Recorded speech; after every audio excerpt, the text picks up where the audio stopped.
Hello friends, I am Professor Yogesh Chaba from Department of Computer Science and Engineering, Guru Jambeshwar University of Science and Technology, Hisar, Haryana. Today in this lecture, we will study about IPsec security protocol. First of all, please see the contents which I shall cover. After covering brief introduction about IPsec Internet Security Protocols, I shall take up its architecture, which will be followed by IPsec protocols AH, that is authentication header, and ESP, that is encapsulating security payload. In last, I shall cover IKE, that is Internet Key Exchange Protocol for key management. IPsec, Internet Protocol Security, is a framework for a set of protocols for security at the network or packet processing layer of network communication. Earlier security approaches have inserted security at the application layer of the communication model. IPsec is said to be especially useful for implementing virtual private networks and for remote user access through dial-up connection to private networks. A big advantage of IPsec is that security arrangements can be handled without requiring changes to individual user computers.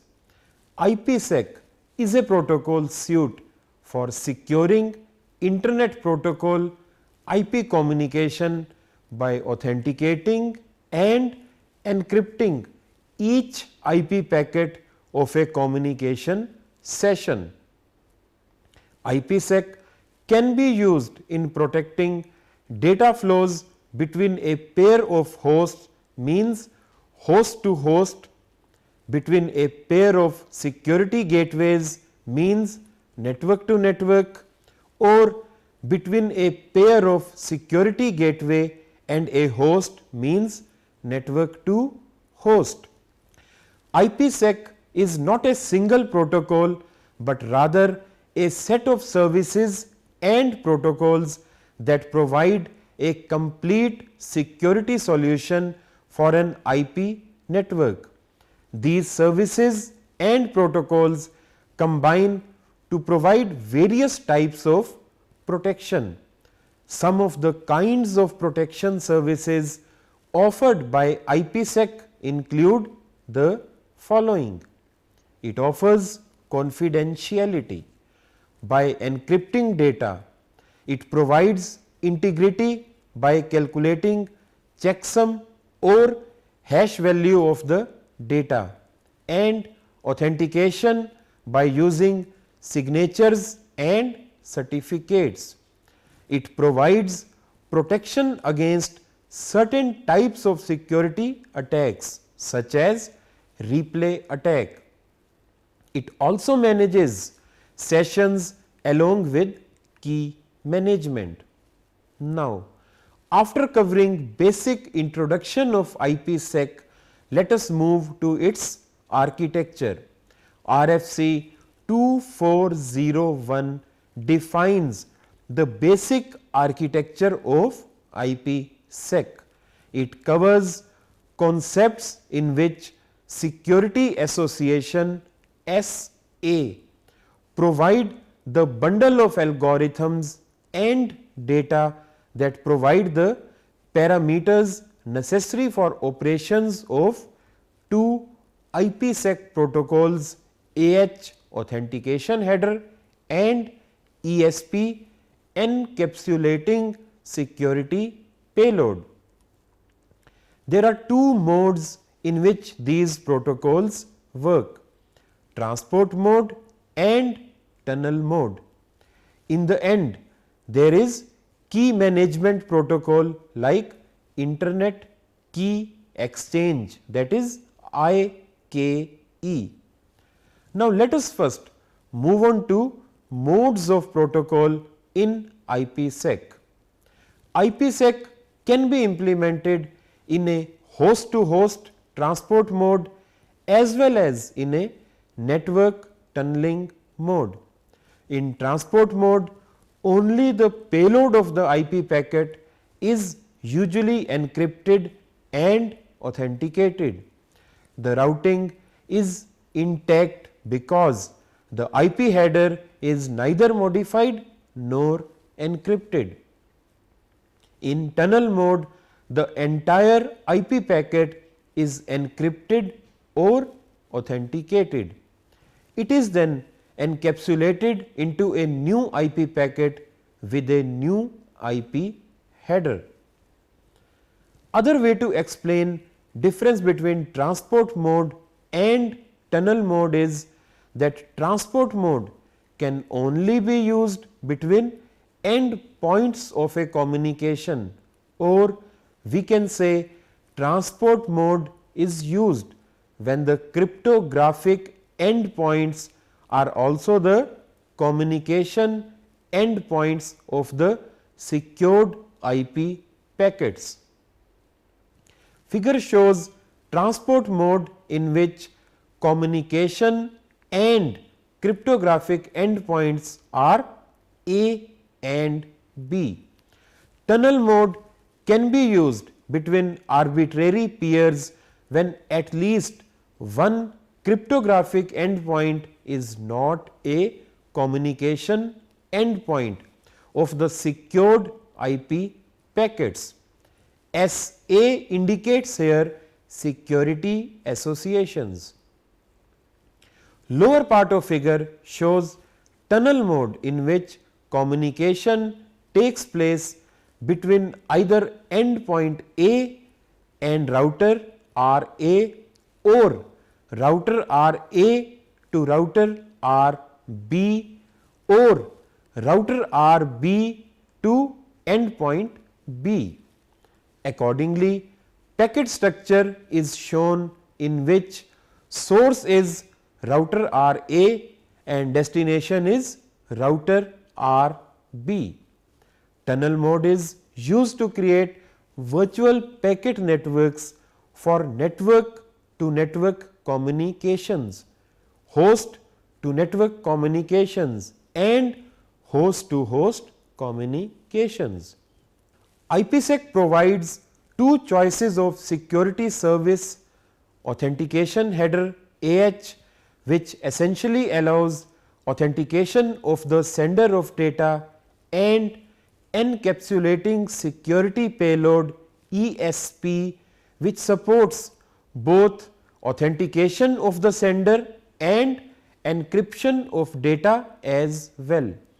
The specific information associated with each of these services is inserted into the packet in a header that follows the IP packet header. Now, let us take each one by one. Authentication header AH is a member of the IPsec protocol suite. AH guarantees connectionless integrity and data origin authentication of IP packets. Further, it can optionally protect against replay attacks by using the sliding window technique and discarding old packets. AH is one of the two core security protocols in IPsec. It provides authentication of either all or part of the contents of a datagram through the addition of a header that is calculated based on the values in the datagram. Authentication header AH protocol work in both transport and tunneling mode. Figure shows packet format alteration with AH for transport mode. In this, AH header is added after payload that consists of TCP header and data. Next is figure which shows packet format alteration with AH for tunnel mode. In this, AH header is added after original IP header and data. Here data also contains TCP or UDP header. AH uses a simple algorithm which uses special hashing algorithm and a specific key known only to the source and the destination. Security association SA between two devices specifies these particulars so that the source and destination know how to perform the computation, but nobody else can. On the source device, AH performs the computation and puts result integrity check value or ICV into a special header with other fields for transmission. The destination device does the same calculation using the key that the two devices share.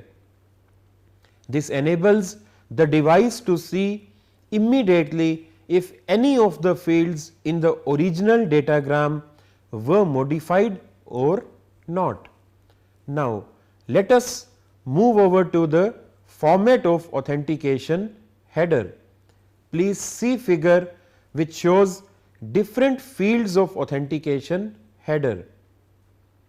Let us discuss each field one by one. First field is next header.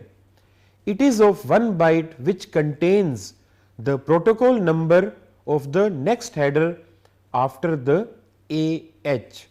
It is used to link headers together. Next field is payload length. This field is of 1 byte and it measures the length of the authentication header itself, including the payload. The length of this authentication header is measured in 2 octet units -2. For example, an AH value of 4 equals 3 plus 3 minus 2. Here first 3 indicates first 3 rows of 32 bit each and next 3 indicates 3 rows for 32 bit ICV field, and thus an AH value of 4 means 24 octets. Third field is reserve, which is of 16 bits and is not used till now. So, it is set to 0. Next field is security parameter index SPI, which is of 32 bits and it is arbitrary value which is used together with the destination IP address to identify the security association of the receiving party. Security parameter index SPI is followed by sequence number field which is of 32 bits. The field is incremented by 1 for every packet sent to prevent replay attacks. When replay detection is enabled, sequence numbers are never reused because a new security association must be renegotiated before an attempt to increment the sequence number beyond its maximum value. Last field is integrity check value ICV, which is multiple of 32 bits. This field may contain padding to align the field to an 8 octet boundary for IPv6 or a 4 octet boundary for IPv4. The IPsec authentication header AH provides integrity authentication services to IPsec capable devices so that they can verify that messages are received intact from other devices. For many applications, however, this is only one piece of the puzzle. We want to not only protect against intermediate devices changing the datagram, but also to protect against them examining their contents as well. For this level of private communication, AH is not enough. We need to use the ESP protocol because AH just provides authentication but not privacy. Privacy is provided by ESP. Now, let us see next protocol in IPsec, that is encapsulating security payload, that is ESP. Encapsulating security payload ESP is a member of the IPsec protocol suite. IPsec provides origin authenticity, integrity, confidentiality and protection of packets. ESP operates directly on top of IP. The main job of ESP is to provide the privacy we seek for IP datagram by encrypting them. An encryption algorithm combines the data in the datagram with a key to transform it into an encrypted form. ESP can also be implemented in both transport and tunneling mode. Figure shows packet format alteration with ESP for transport mode. In this, ESP header is added after payload that consists of TCP header and data. ESP trailer and ESP authentication fields are added before TCP header and data. However, in tunneling mode, where the entire original IP packet is encapsulated with a new packet header added, ESP protection is afforded to the whole inner IP packet while the outer header remains unprotected. As in transport mode, ESP trailers and ESP authentication are added before data. Now, let us move over to the format of encapsulating security payload ESP. Please see the figure which shows different fields of ESP. Let us discuss each field one by one. ESP has several fields that are same as those used in AH, but it packages its field in a very different way. Instead of having just a header, it divides its fields into three components. First is ESP header. This contains two fields, SPI and sequence number, and they come before the encrypted data. Its placement depend on whether ESP is used in transport mode or tunnel mode, as explained earlier in my lecture. Next is ESP trailer. This section is placed after the encrypted data. It contains padding that is used to align the encrypted data through a padding and pad length field. Interestingly, it also contains the next header field for ESP. ESP authentication data. This field contains an ICV that is computed in such a manner that is similar to how the AH protocol works. The field is used when ESP's optional authentication feature is employed. Now, let us see each of these fields one by one. First field is security parameter index, which is of 32 bits. It stores an arbitrary value used together with a destination IP address to identify the security association of the receiving party. Next field is sequence number, which is also of 32 bits. It is monotonically increasing sequence number which increments by 1 for every packet sent to protect against replay attacks. There is a separate counter kept for every security association. Next, we move on to payload data field, which is variable.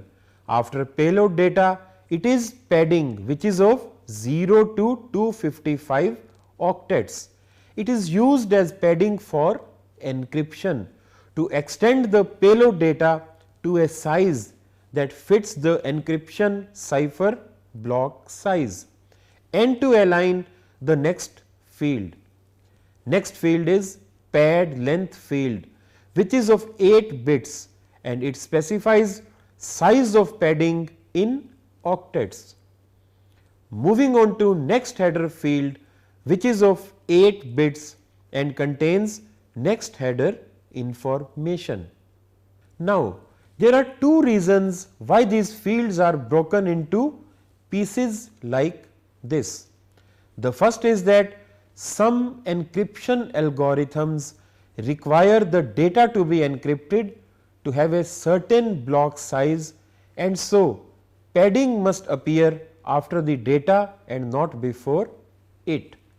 That is why padding appears in the ESP trailer field. The second is that the ESP authentication data appears separately because it is used to authenticate the rest of the encrypted datagram after encryption. This means that it cannot appear in the ESP header or ESP trailer. Next, we shall discuss key management protocol in IPsec, which is Internet Key Exchange IKE. Like many secure networking protocol sets, it is based on the concept of a shared secret. Two devices that want to send information securely encode and decode it using a piece of information that only the devices know. Anyone who is not on the secret is able to intercept the information, but is prevented either from reading it or from tampering. The primary support protocol used for this purpose in IPsec is known as Internet Key Exchange, that is IKE. IKE is defined in RFC 2409 and it is more complicated of the IPsec protocols to comprehend. In fact, it is simply impossible to truly understand more than a real simplification of its operation without significant background in cryptography. The purpose of IKE is to allow devices to exchange information that is required for secure communication. As the title suggests, this includes cryptographic keys that are used for encoding authentication information and performing payload encryption. IKE works by allowing IPsec capable devices to exchange SAs. Main feature of IKE are as shown in figure. IKE is an IPsec component used for performing mutual authentication and establishing and maintaining security associations. It is typically used for establishing IPsec sessions. It has a key exchange mechanism for security at network layer. It has 5 variations of an IKE negotiation with 2 modes, aggressive and main. It also has 3 authentication methods, pre-shared, public key encryption and public key signature. So, dear friends, today in this lecture we have covered introductory concepts of IPsec protocol followed by its architecture. Then we covered IPsec protocols AH, that is authentication header, and ESP, that is encapsulating security payload. In the last, IKE, that is Internet Key Exchange Protocol for key management was covered. Thank you.